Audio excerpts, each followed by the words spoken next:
Well, today we're working on the Axman Heats wood boiler project over at Jan and Sid's place. Well, we're not actually there right now, but this is the control box for their Axman Anderson, which includes 3 Inkbirds.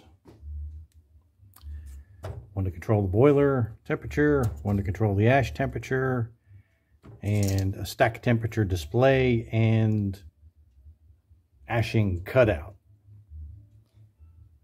It's a bit complicated, but we're getting there. This is what the front panel looks like.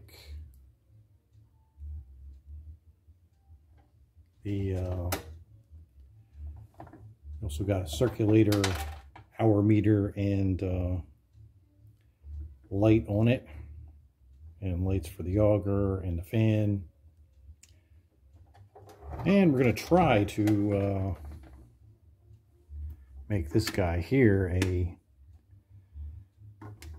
runs, come on camera, work with me here, runs the auger only on ashing and off, or runs the auger when the fan runs. The solenoid has to be separate from that, so that's the tricky part. Normally you just wire the solenoid and the auger motor together if you have a separate auger motor. All right, we're pretty far along here in this project. We're ready to test whether or not the Inkbirds actually come on when we turn the power on. The high limit is kind of the jumper between the basically the control section and the output section. So I don't have that jumpered on yet. I'm just going to see if this stuff powers up. I don't have the sensors hooked up or anything. Let's see.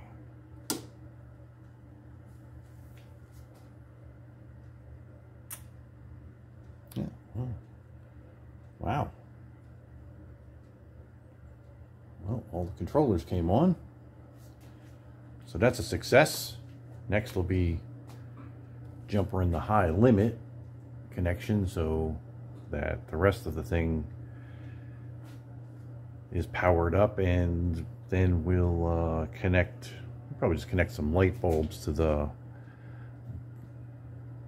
fan motor, auger motor, solenoid connections, and see if they light up.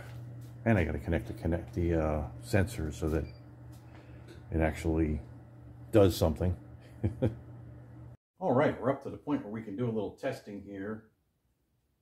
A couple things to explain. This is a fuse protected on-off switch that you normally have for a furnace, boiler, or whatever. And you usually use a screw-in, old-timey style fuse. But what you can also do, if you're troubleshooting a short circuit, is put a high wattage light bulb in there.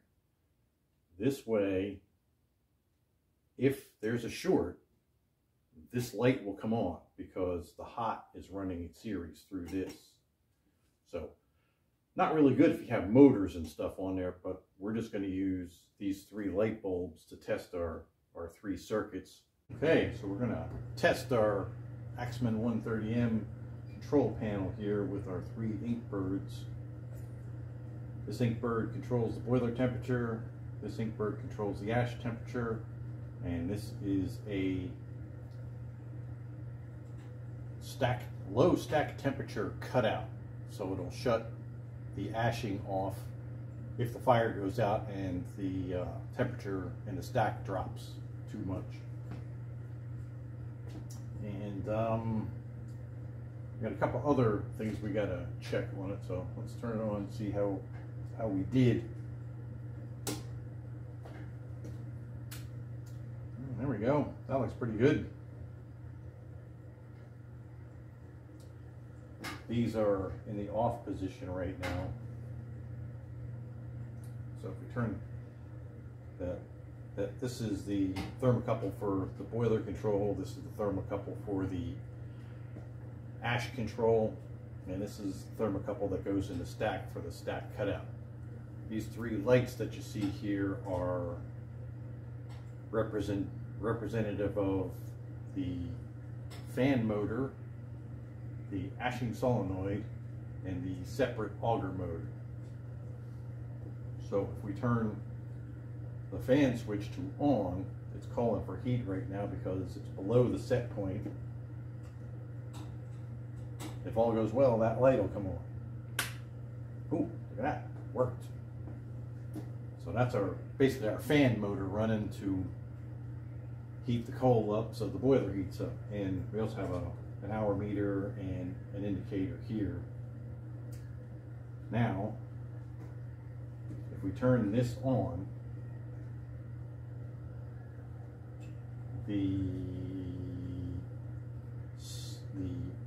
well, let's see what happens. Ah, nothing. Okay. So they are both off because the stack temperature is inhibiting it. You can see the ash temperature is 62 degrees and the set point is 110 right now, so it's actually calling for ashing, but the stack temperature inhibit is keeping it from ashing. So right now, if we heated up the stack sensor, it should enable the ashing. Just use a cigarette lighter here and get the temperature to go up. There it goes, 76, 79, 90, 100, 110. There we go. The auger light comes on and the auger hour meter's running, fan hour meter's running. So that means now everything's okay. The ash temperature is too low, so it's ashing and the auger motor's running. But right now, if we heat the ash sensor up, it should stop ashing and driving the auger motor. Use a cigarette lighter again. Oh, there we go. That one's really sensitive. It pops up quick.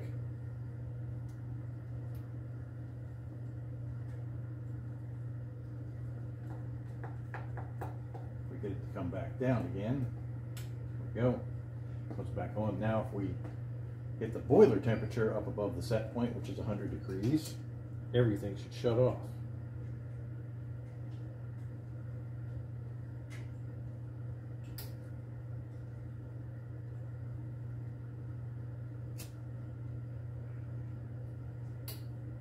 There we go. Everybody's happy, everybody's satisfied, so everything's off. Perfect.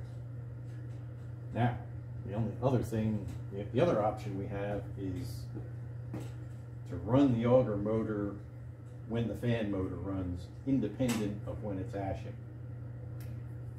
So we put this switch down, these two lights should come on at the same time. Oh, there we go. Okay, it works.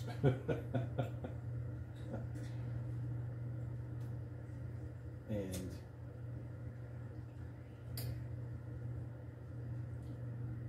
well, if the stack temperature goes up, we'll heat that up again.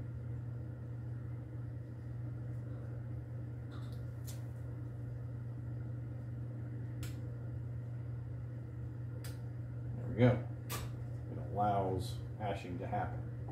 When the stack temperature comes down, it should shut the ashing off. There we go. And the auger should be off now if we put it in normal mode. Well, that's that. I guess it all works. Time to clean it up and get it ready to install.